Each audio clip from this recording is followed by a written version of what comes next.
নমস্কার। আলাপ সঙ্গে দেবস্মিতায় আজ বহুদিন পর ফিরছেন প্রভাত কুমার মুখোপাধ্যায়। তাঁর লেখা আপনাকে এর আগেও শুনিয়েছি, তবে আজকের গল্পটা সেগুলোর থেকে এক্কেবারে আলাদা। আমার কাজ আপনার ভালো লাগলে গল্প শুরুর আগে সাবস্ক্রাইবটা করেই ফেলুন। ও, আগেই সাবস্ক্রাইব করেছেন?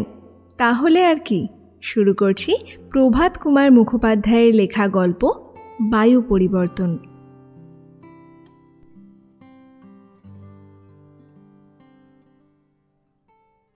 হরিধন, ও হরিধন বাবা, জ্বরটা ছাড়লো কি?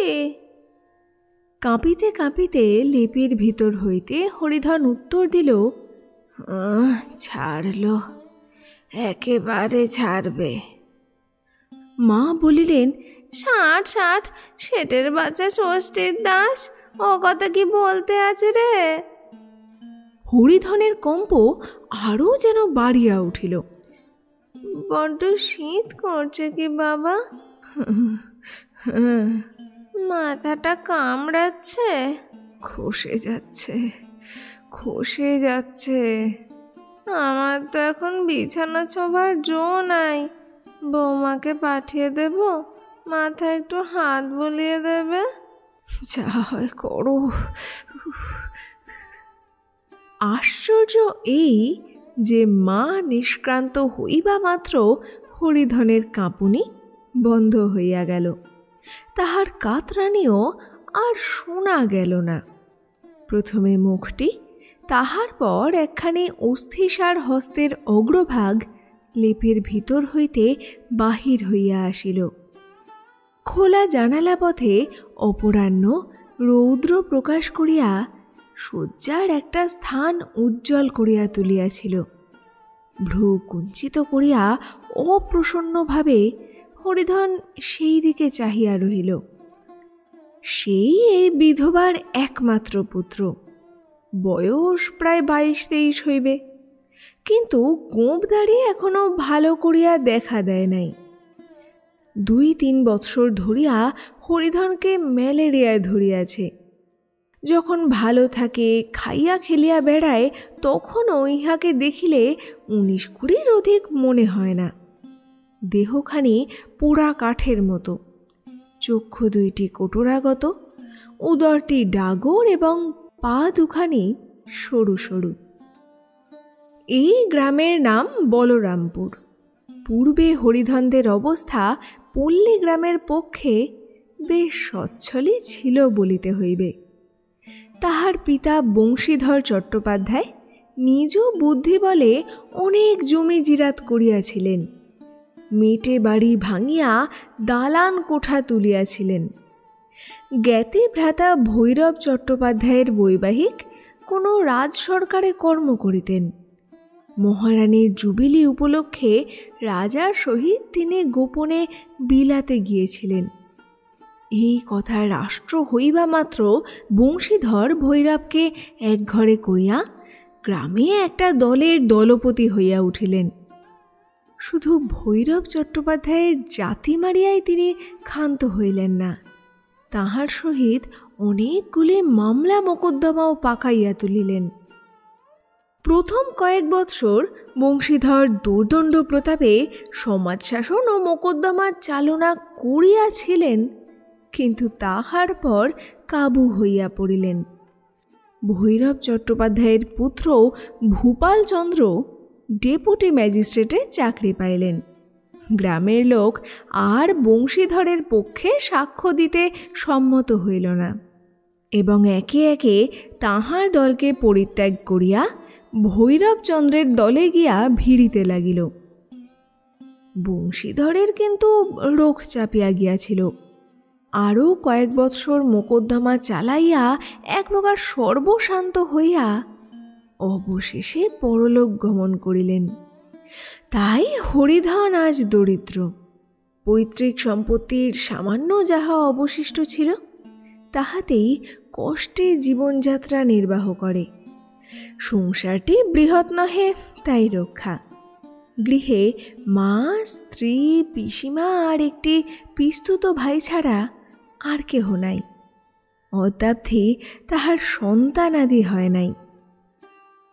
বাহিরের বারান্দায় স্ত্রীর পদধ্বনি শুনিবা মাত্র হরিধন মুখে আবার লেপ চাপা দিল। স্ত্রীর নাম সরলা, বয়স ৮৮ বর্ষ, রং নিট ময়লা, তবে মুখখানি নিন্দার নহে। সরলা আসিয়া বিছানার পাশে বসিল। তাহার পর ধীরে ধীরে স্বামীর মুখ হইতে লেপটি সরাইয়া কপালে হাত রাখিয়া বলিল, কই না, এখন তো গা তেমন গরম নেই। হরিধন মুখ খিঁচাইয়া বলিল, না, গা গরম থাকবে কেন, একেবারে বরফ হয়ে গেছে। বাবারে বলিয়া হু হু করিয়া কাতরাইতে আরম্ভ করিল। বাপরে মাগো বলিয়া এপাশ ওপাশ করিতে লাগিল। দেখি মাথাটায় হাত বুলিয়ে দি বলিয়া সরলা হরিধনের ললাট স্পর্শ করিল। হরিধন সে হাতটা সবেগে সরাইয়া ফেলিয়া বলিল, থাক, আর অত দয়ায় কাজ নেই। গা যার বরফের মতো ঠান্ডা, তার কি আর মাথা কামড়ায়? সরলা বুঝিল গা যথেষ্ট গরম নাই বলায় স্বামী রাগ করিয়াছেন। তাই কয়েক মিনিট সে নীরবে বসিয়া রহিল। তাহার পর আবার হরিধনের কপালে হাত রাখিয়া বলিল, ওহ, সত্যি তো, গা যেন পুড়ে যাচ্ছে। অনেকক্ষণ উনুনের কাছে বসে থেকে উঠে এসেছিলাম কি না, আমারই হাত গরম ছিল, তাই তখন ঠিক বুঝতে পারিনি। হরিধন ঝাঁকিয়া উঠিয়া হাতখানি ছুঁড়িয়া ফেলিয়া বলিল, যা যা, সোহাগ কাটতে হবে না, এখান থেকে যাও বলছি, নইলে অপমানিত হবে। বলিয়া সে পাশ ফিরিয়া শুইল। খানিক পরে ফিরিয়া দেখিল সরলা বসিয়া কাঁদিতেছে। বলিল, বসে রইলে কেন? সরলা চক্ষু মুছিয়া বলিল, তুমি আমার উপর রাগ করেছ কেন? আমি কি করেছি? সরলা এক দৃষ্টে স্বামীর মুখপানে চাহিয়া রহিল। হরিধন বিছানায় মুখ গুঁজিয়া বলিতে লাগিল, যার স্বামী জ্বরে পড়ে কোঁ কোঁ করছে, সে যায় নেমন্তন্ন খেতে, আমোদ করতে। সরলা ধীরে ধীরে বলিল, খুড়িমা নিজে এসে বলে গিয়েছিলেন, আমরাই হলাম আত্মীয়, আমরা না গেলে কি ভালো দেখাতো? আত্মীয়? আমার বাবা যাদের এক ঘরে করেছিলেন তাদের বাড়িতে যাও নেমন্তন্ন খেতে, কেন বাড়িতে গিলতে পাও না? এত পেটের জ্বালা? সরলা কাঁদো কাঁদো হইয়া বলিল, আহা, কি মিষ্টি কথাই শিখেছ। লোক কি খেতে পায় না বলেই আত্মীয় বন্ধুর বাড়ি নেমন্তন্ন খেতে যায়?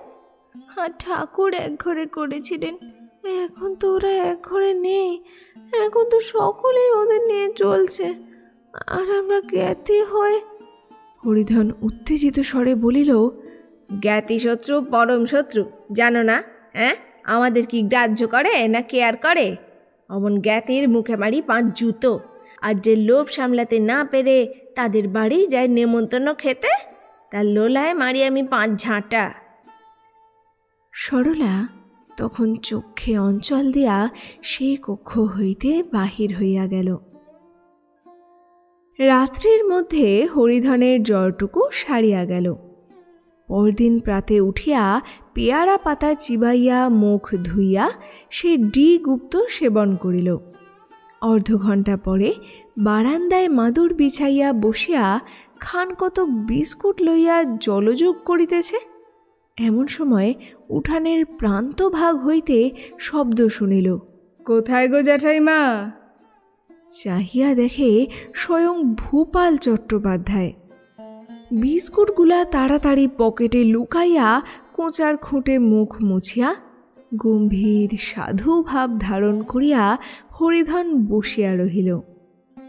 পুত্রের অন্নপ্রাশন উপলক্ষে আজ 3 সপ্তাহ হইল ভূপাল বাবু আসিয়াছেন, কিন্তু ইতিপূর্বে একদিনও তিনি এ বাড়িতে পদার্পণ করেন নাই। তাহার কারণ ছিল, 3 বৎসর পূর্বে যখন তিনি পিতার বার্ষিক শ্রাদ্ধ করিতে আসেন, তখন গ্রামস্থ অপর সকলেই তাহার নিমন্ত্রণ রক্ষা করিয়াছিল। করে নাই কেবল হরিধন। নিজেও যায় নাই, মাকে পিসিকেও যাইতে দেয় নাই। তথাপি ভূপালবাবুর মাতা এবার আসিয়া ইহাদের সকলকে নিমন্ত্রণ করিয়া গিয়াছিলেন। হরিধনের মা হরিধনকে না জানাইয়া বউটিকে লইয়া গতকল্য সে নিমন্ত্রণ রক্ষা করিয়াছিলেন।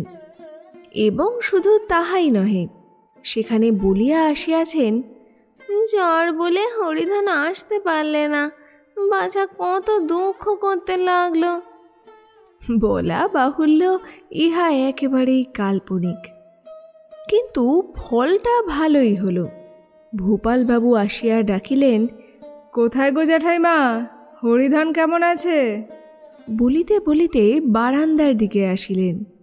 হরিধনকে দেখিতে পাইয়া বলিলেন, এই যে হরিধন, কেমন আছো হে? হরিধন ক্ষীণ স্বরে উত্তর করিল, জ্বরটা এখন চেড়েছে। কালকে শুনলাম জ্যাঠাইমার কাছে যে তোমার জ্বর। কাল তো আর গোলমালে দেখতে আসতে পারিনি। রাত্রির 12টার কম খাউন দাউনের জের মিটল না, তাই তো ভারী কাহিল হয়ে গেছো যে। আগে হ্যাঁ, আজ 3 বছর ধরে ভুগছি। 5-7-10 দিন ভালো থাকি, আবার পড়ি। ভূপালবাবু বলিলেন, এ তো ঠিক নয়, তোমার হাওয়া বদলানো উচিত। এই সময় হরিধনের মা আসিয়া উপস্থিত হইলেন। তাহাকে দেখিয়া ভূপালবাবু বলিলেন, জ্যাঠাইমা, হরিধনের শরীর যে বড়ই কাহিল হয়ে গেছে। বাবা দেখো না, খালি খান কত হাড়ে ঠেকেছে। তাই তো বলছিলাম, আর তো গাফিলতি করা উচিত নয়। পশ্চিমে কোনো ভালো জায়গায় গিয়ে মাস কত খাওয়া বদলাতে পারলে ভালো হতো। ভালো তো হতো বাবা, কিন্তু উপায় কি? কোথায় বা পাঠায়, কেই বা নিয়ে যায়? ভূপালবাবু বসিয়া ভাবিতে লাগিলেন। হরিধন চিঁচি করিয়া বলিল, আর এরকম করে যে কটা দিন কাটে, সহায় সম্পত্তি থাকতো এতদিন কোন কালে পশ্চিমে চলে যেতুম। চলুক এমনি করে যতদিন চলে। বলিয়া সে একটি গভীর দীর্ঘ নিঃশ্বাস ত্যাগ করিল। হরিধনের মাতা এ কথা শুনিয়া চক্ষে অঞ্চল দিলেন। ভূপালবাবুরও চক্ষু ছলছল করিতে লাগিল। তিনি বলিলেন, হরিধন, তুমি আমার সঙ্গে যাবে? এ সময়টা মুঙ্গেরে জল হাওয়া খুব ভালো। শীতের কটা মাস সেখানে থাকলে উপকার হতে পারে। হরিধন অবনত মস্তকে বসিয়া রহিল। তাহার মা বলিলেন, নিয়ে যাও না বাবা, তোমার হাতে দিয়ে আমি নিশ্চিন্তি হয়ে থাকতে পারি। তা আমি নিয়ে যেতে পারি জ্যাঠাইমা, এখন এদের এখানেই রেখে যাচ্ছি। তাহলেও সেখানে আমার বামুন চাকর সবই আছে, কোনো কষ্ট হবে না। আমার বোধহয় সেখানে গিয়ে মাস 2-3 থাকলেই জ্বরটা বন্ধ হয়ে যাবে, পিলেটাও কমে যাবে। কেল্লার মধ্যে গঙ্গার ধারেই আমার বাংলো, বেশ ফাঁকা, দিব্যি হাওয়া বাতাস। মা বলিলেন, তাই যাও বাবা হরিধন, তোমার দাদার বাসায় থেকে শরীরটা সেরে এসো, কেমন? হরিধন নিরুত্তর। দাদা বলিলেন, কেল্লার ভেতর বেশ পরিষ্কার পরিচ্ছন্ন, বেড়াবার জায়গাও যথেষ্ট আছে। খাসা মাঠ ঝকঝক তকতক করছে। বিকালে সাহেবরা মেমরা সেখানে খেলা করে। ভালো ভালো রাস্তা, মাঝে মাঝে বড় বড় বাগান, খুব বেড়াতে পারবে। আর এই শীতকালে নতুন আলু, কপি, কড়াইশুঁটি উঠছে। মাছ বেশ সস্তা, গঙ্গায় বড় বড় রুই কাতলা। আমার বাড়িতেই গরু আছে, রোজ 4-5 সের করে দুধ দেয়। খাঁটি ঘি, এদেশের ঘিয়ের মতো ভেজাল নয়। 4 আনা করে সের পাঁঠার মাংস। আবার এই সময়টা অনেক পাখিও পাওয়া যায়, তিতির, বটে, চাহা, বুনো হাঁস, টিল। শিকারীরা সব বেচতে আসে। আবার উড়ে বামুনটিও রাঁধে ভালো। উপকৃত হইতে হরিধনের মনে একটু দ্বিধা, তাই আত্মসংবরণ করিয়া সে নীরবে বসিয়া রহিল। ভূপালবাবু জিজ্ঞাসা করিলেন, কে যাবে? হরিধন বলিল, আচ্ছা দাদা, একটু ভেবে চিন্তে আপনাকে জানাবো। বধূর সঙ্গে পরামর্শ না করিয়া হরিধন কিছু বলিবে না এই ভাবিয়া ভূপালবাবু মনে মনে হাস্য করিলেন। হরিধন মুঙ্গেরে আসিল, দেখিল ভূপালবাবুর বাংলোখানি দিব্যি, আসবাবপত্র যথেষ্ট এবং মূল্যবান, ভৃত্য অনেকগুলি। শুনিল উড়িয়া পাচক ব্রাহ্মণটির খোরাক পোশাক 12 টাকা বেতন। দাদার সম্পদ দেখিয়া হরিধন মনে মনে ঈর্ষান্বিত হইয়া উঠিল। তাহার স্বাস্থ্যের দ্রুত উন্নতি হইতে লাগিল। প্রথম সপ্তাহে একবার জ্বর হইয়াছিল। সরকারি অ্যাসিস্ট্যান্ট সার্জন আসিয়া নাড়ি টিপিলেন, উত্তাপ পাইলেন, ঔষধের ব্যবস্থা করিলেন। হরিধন দেখিল ভূপালবাবু 4টি টাকা ভিজিট দিলেন। দ্বিতীয় সপ্তাহে আর স্পষ্ট জ্বর হইল না, সামান্য একটু গা গরম হইল মাত্র। তৃতীয় সপ্তাহে আর কোনো উপসর্গ রহিল না, বেশ ক্ষুধা বৃদ্ধি হইল। হরিধন সকালে বিকালে একটু একটু বেড়াইতে আরম্ভ করিল। 1 মাসে তাহার মুখের ফ্যাকাশে রং আবার কৃষ্ণবর্ণ ধারণ করিল, চোখের কোল পুড়িয়া আসিল, উদরের আয়তন অর্ধেক কমিয়া গেল। দেখিয়া ভূপালবাবু আনন্দ লাভ করিলেন। হরিধন বুঝিল এ বড় লোকের বাড়ি, আমাকে দরিদ্র বলিয়া জানিলে চাকর বাকরেরা অগ্রাহ্য করিবে। সুতরাং দাদা কাছারি চলিয়া গেলে ভৃত্যগণকে ডাকিয়া আধা হিন্দি আধা বাংলা ভাষায় তাহাদের নিকট সে নিজ মহিমা প্রচার করিতে ব্যাপৃত হইল। একদিন বলিল, আমরাই গ্রামের জমিদার, আমার 10 আনা অংশ, তোমাদের বাবুর 6 আনা মাত্র। আমরাই বড় তরফ। হ্যাঁ, আমাদের পূর্বপুরুষেরা রাজা উপাধি পাইয়াছিলেন, এখন প্রজারা আমাদের রাজা বলে। আমরা বড় তরফ কিনা ইত্যাদি। পরদিন বর্ণনা করিল, তোমাদের বাবুর এ বাংলো কি বাংলো? দেশে আমাদের সে বাড়ি যদি দেখো, প্রকাণ্ড 3 মহল বাড়ি, কাছারি মহল, বৈঠকখানা মহল, অন্দর মহল, এরকম বাংলো সেখানে আমাদের অনেক প্রজারই আছে। হ্যাঁ, তোমাদের বাবুর দেশের বাড়ি এ বাংলোর চেয়ে ঢের ভালো বটে, কিন্তু আমাদের বাড়িতে 22 জন, ইহা হইতেই বাড়ির আয়তন বুঝিতে পারিবে ইত্যাদি। আর একদিন জানাইল, তোমাদের এ বাংলোয় 2টো মোটে ঘুড়ি, একটা বৈঠকখানায় আর একটা বাবুর শোবার ঘরে। দেশে আমাদের বাড়িতে ঘড়ি সব শুদ্ধ 17টা, দম দেবার জন্য মাইনে করা ঘড়িওয়ালা নিযুক্ত আছে ইত্যাদি। ব্রাহ্মণ ঠাকুরকে ডাকিয়া হরিধন একদিন নির্জনে বলিল, দেখো ঠাকুর, দুধের স্বর যা পড়ে স্বরটা তুলে রেখো, বিকেলে আমার জল খাবারের সময় দিও। আর দেখো, মাছ এলে মুড়ো টুড়োগুলো রোজ বাবুর পাতেই দাও কেন, আমাকে দিও। আর আমায় যখন ডাল দেবে, খানিকটা ঘি আগুনে বেশ করে তাতিয়ে আমার ডালের বাটিতে ঢেলে দিও। আর তোমায় বরং মাসে মাসে আমি কিছু কিছু দেবো, আপাতত এই 2টো টাকা নাও।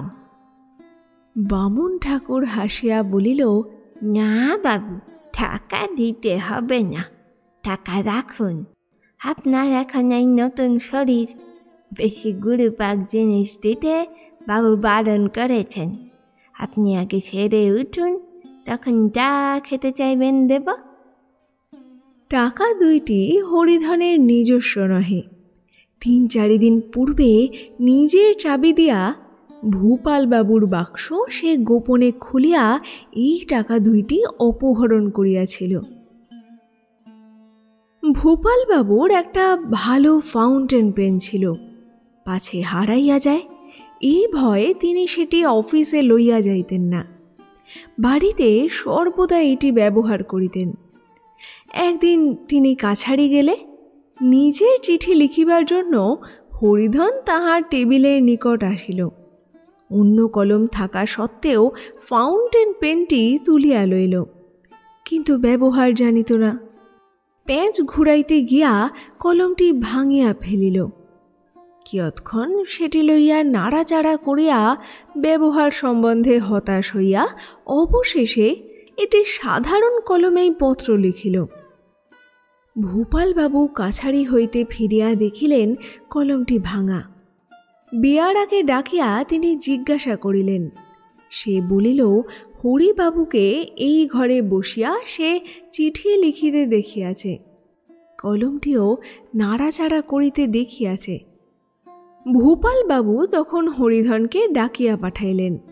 মনের রাগ মনের মধ্যে যথাসাধ্য চাপিয়া তিনি জিজ্ঞাসা করিলেন, হরিধন, আমার কলমটি ভাঙলে কি করে? যেন কতই আশ্চর্য হইয়াছে এইভাবে হরিধন বলিল, কলম? কোন কলম? এই ন্যাকামি দেখিয়া ভূপালবাবুর আরও রাগ হইল। পূর্ববৎ আত্মসংযতভাবে বলিলেন, আমার এই ফাউন্টেন পেনটি। কই, আমি তো ভাঙিনি, আমি তো ও কলম ছুঁইও নি, বিন্দু বিসর্গ কিছুই জানি নে। ভূপালবাবু একটু কঠোর স্বরে বলিলেন, তুমি আজ দুপুরবেলা এ ঘরে বসে চিঠি লিখছিলে না? চিঠি? আমি তো 3-4 দিন কাউকে কোনো চিঠিই লিখিনি। লেখনি? আচ্ছা, এদিকে এসো, দেখো এ কি।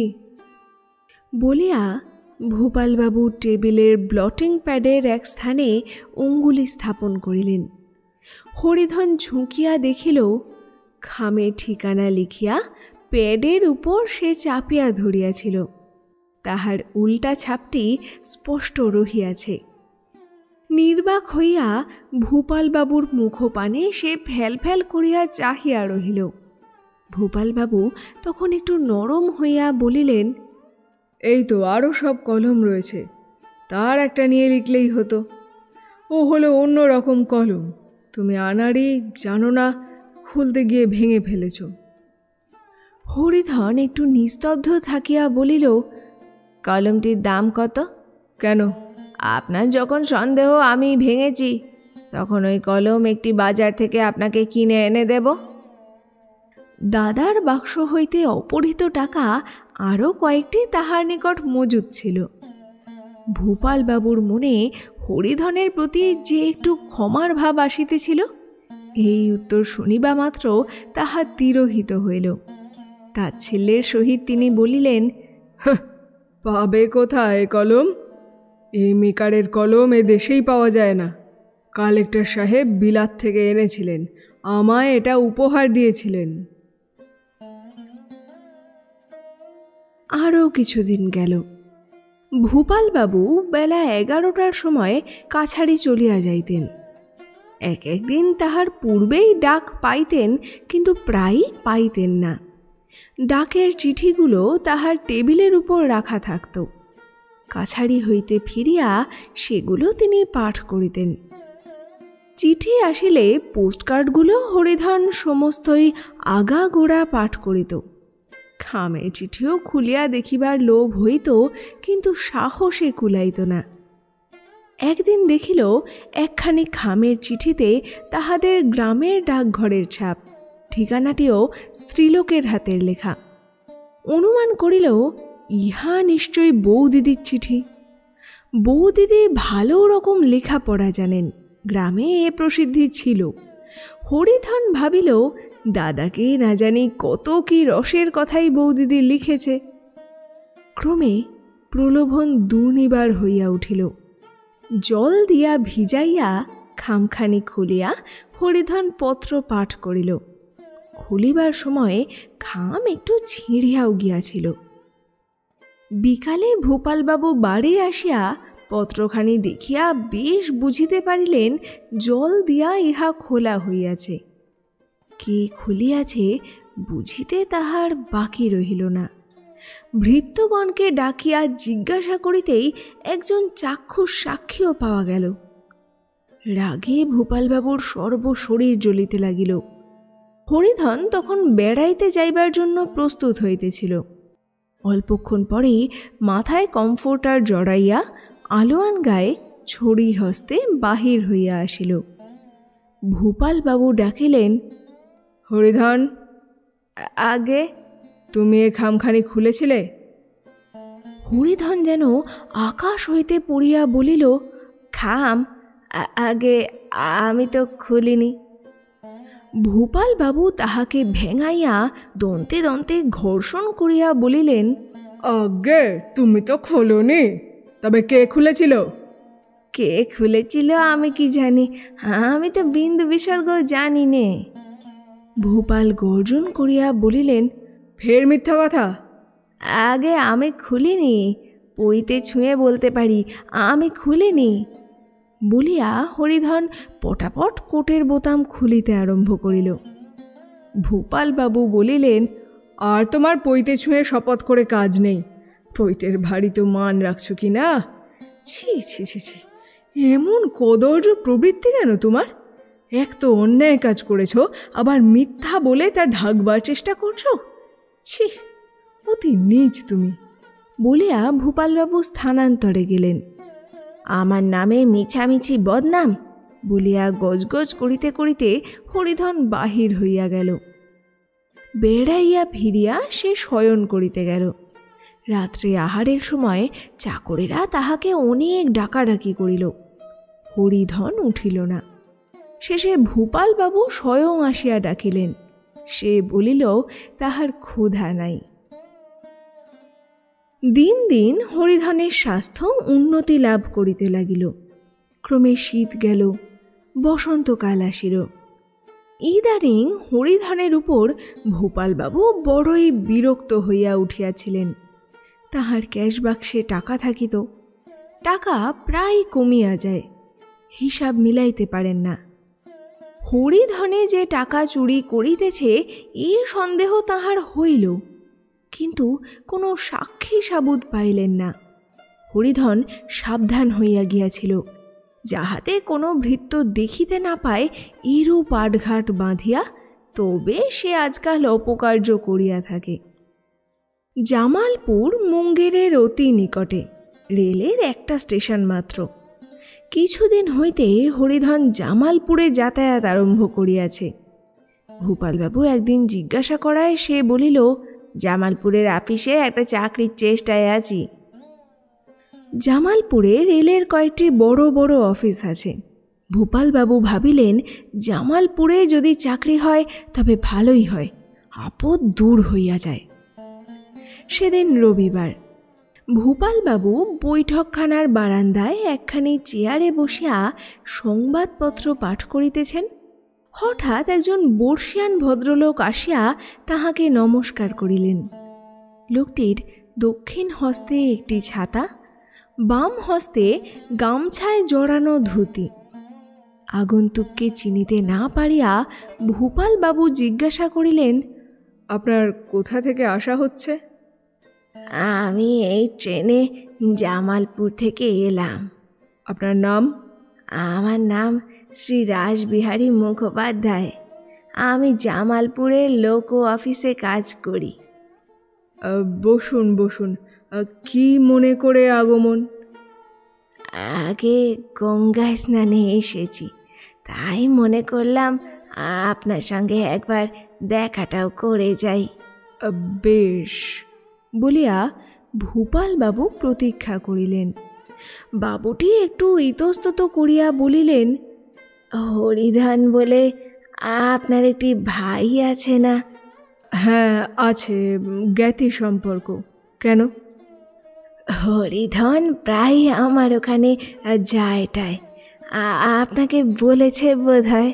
কই না। বৃদ্ধ একটু চুপ করিয়া থাকিয়া বলিলেন, আমার একটি অবিবাহিতা কন্যা আছে, বছর 12-13 বয়স, এখনো বিবাহ দিয়ে উঠতে পারিনি। আজকাল মেয়ের বিয়ে দেওয়া কি ব্যাপার হয়ে দাঁড়িয়েছে জানেনি তো। তাই আমার টাকার জন্যে সামান্য 50টি টাকা মাইনে পাই, তাইতেই কোনো রকমে কায়ে ক্লেশে সংসার যাত্রা নির্বাহ করি। যদি অনুমতি করেন তবে আপনাকে নিয়ে গিয়ে মেয়েটিকে দেখাই। বাপ হয়ে নিজ মুখে আর কি বলবো, ভরসা করি আমার মেয়েটিকে দেখলে আপনার অপছন্দ হবে না। ভূপালবাবু সবিস্ময়ে জিজ্ঞাসা করিলেন, আমাকে মেয়ে দেখাবেন? কেন?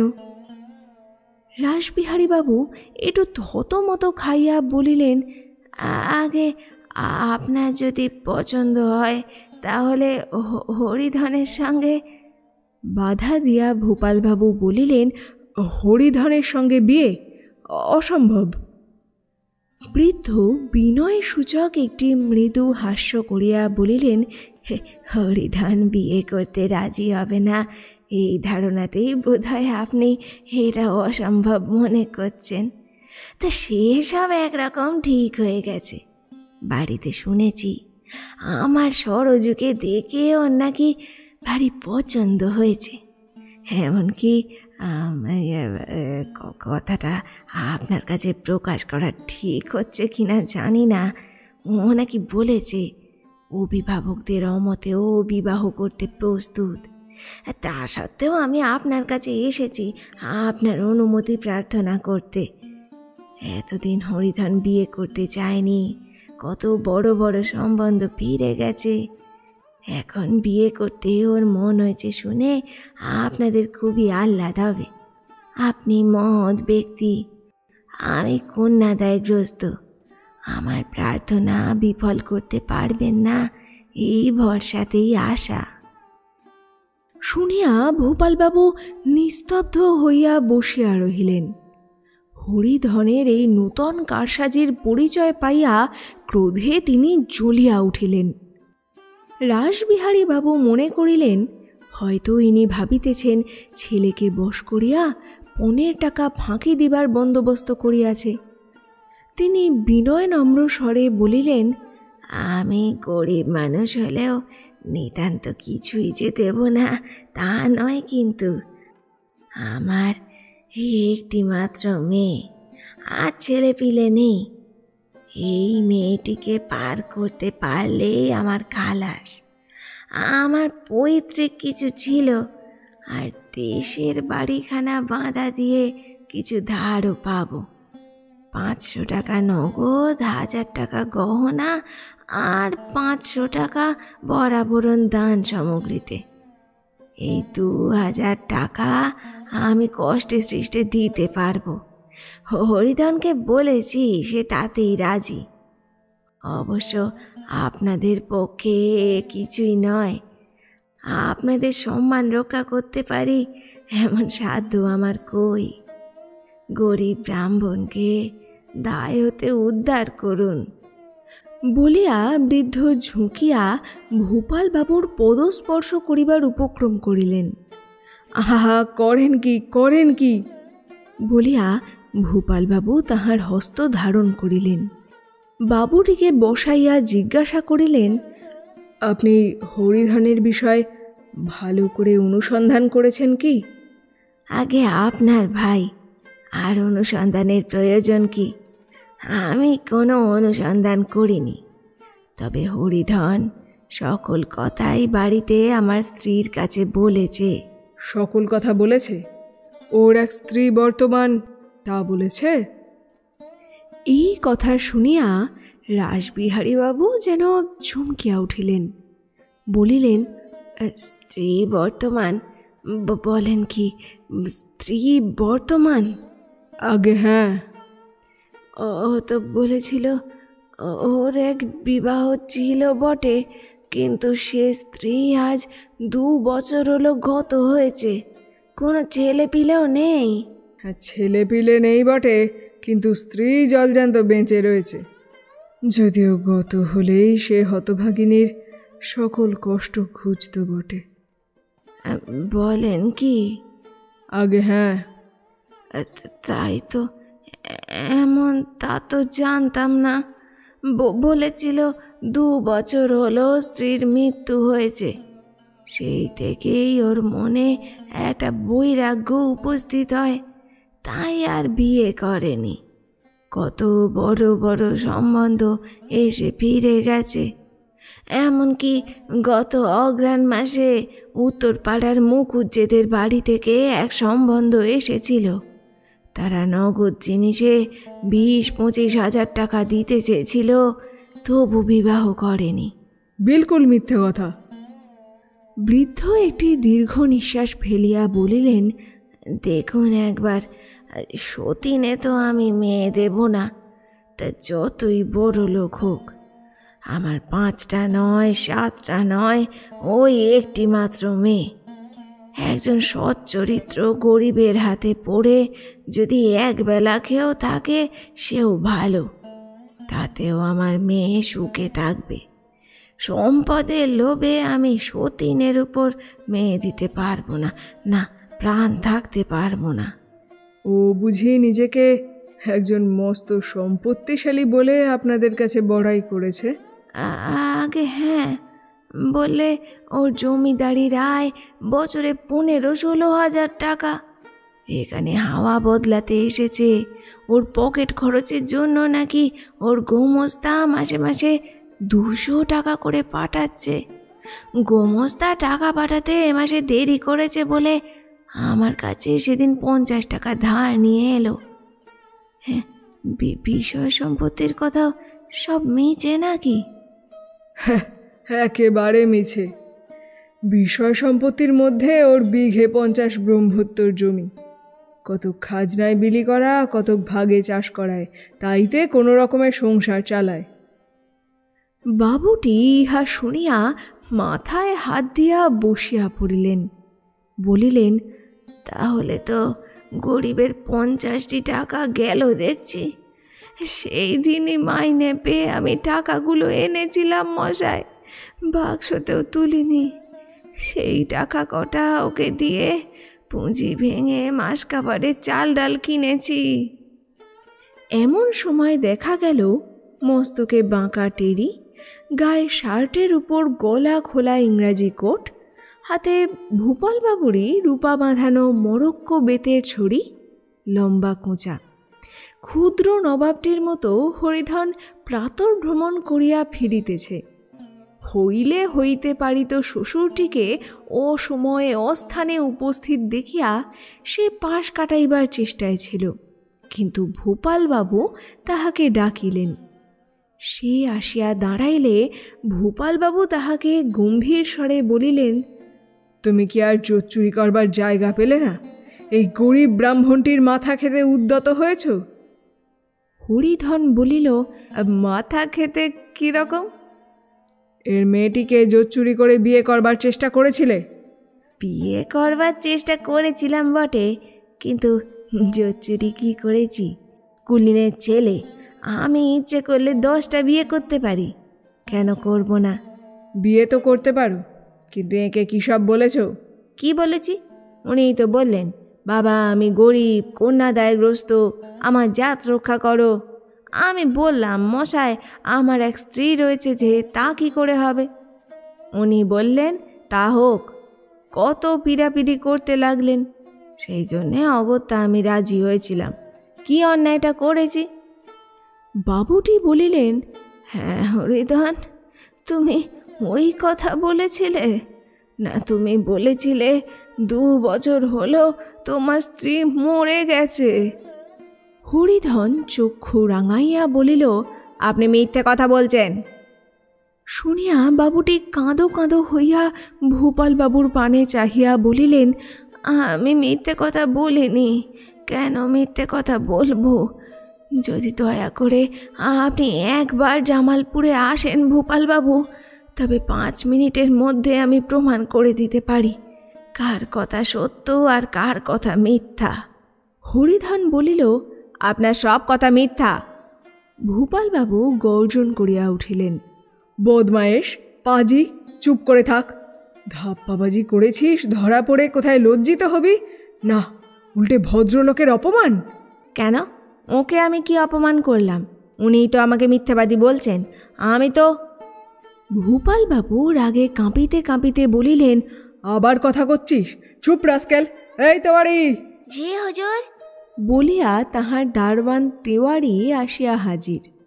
ভূপালবাবু হুকুম দিলেন, बाबू का बॉक्स, बिछाना, कपड़ा लेता, छाता, जूता, जहाँ जो कुछ है सब यहाँ मंगाओ।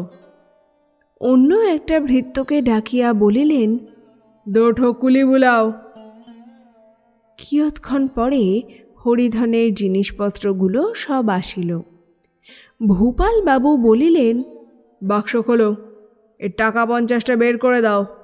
হরিধন বলিল, টাকা তো এখন নেই।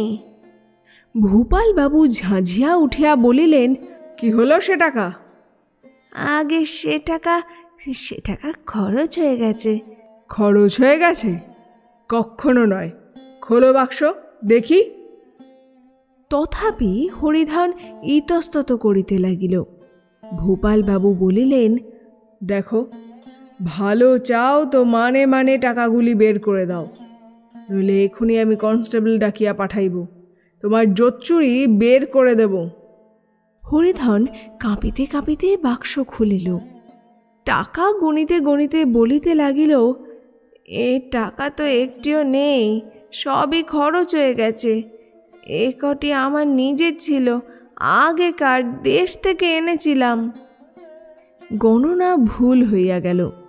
আবার গণিয়া টাকাগুলি রাসবিহারীর পায়ের কাছে রাখিয়া দিল। এই সময় কুলিরাও আসিয়া পৌঁছিল।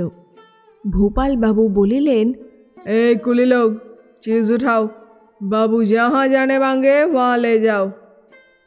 হরিধনের দিকে ফিরিয়া বলিলেন, তুমি এই দণ্ডে আমার বাড়ি হইতে দূর হয়ে যাও, আর আমি তোমার মুখ দর্শন করিতে চাহিনে। রাসবিহারী টাকাগুলি পকেটে লইয়া দাঁড়াইয়া উঠিয়া বলিলেন, মশাই করেন কি? শান্ত হন, ওকে মাফ করুন। হাজার হোক আপনার ভাই।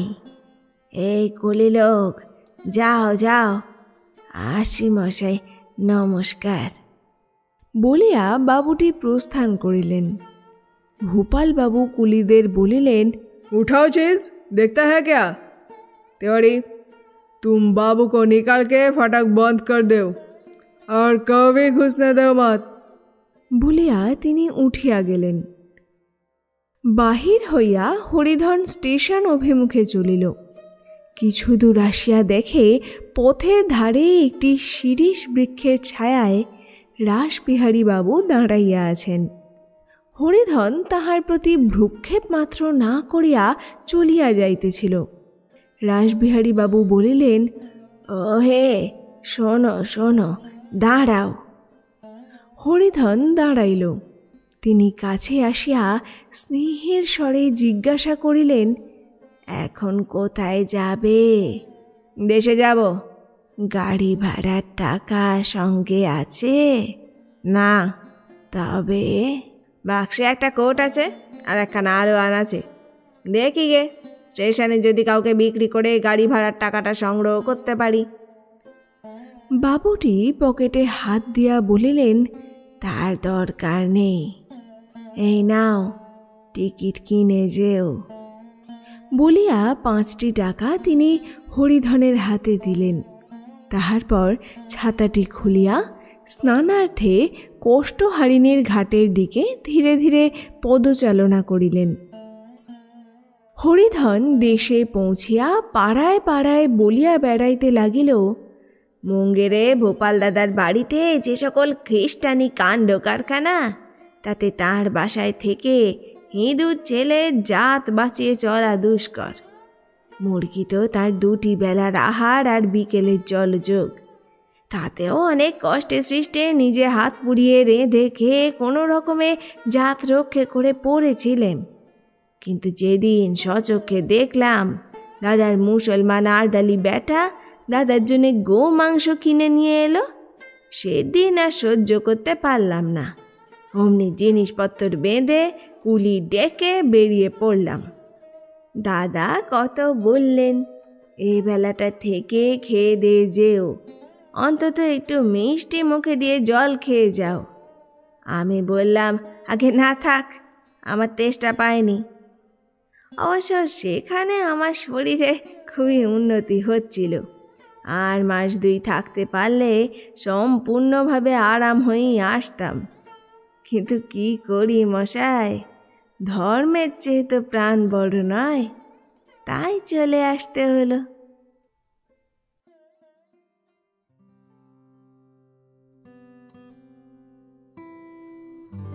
শেষ হলো আজকের গল্প, সাহিত্যিক প্রভাত কুমার মুখোপাধ্যায়ের কাহিনী বায়ু পরিবর্তন। আমার কাজ যদি আপনার ভালো লাগে অথচ এখনও সাবস্ক্রাইব না করে থাকেন, তাহলে প্লিজ সাবস্ক্রাইবটা করে ফেলবেন। আর হ্যাঁ, গল্পটা ভালো লাগলে লাইক, কমেন্ট আর শেয়ার করতে ভুলবেন না যেন। ভালো থাকবেন, সুস্থ থাকবেন, সাবধানে থাকবেন। ধন্যবাদ।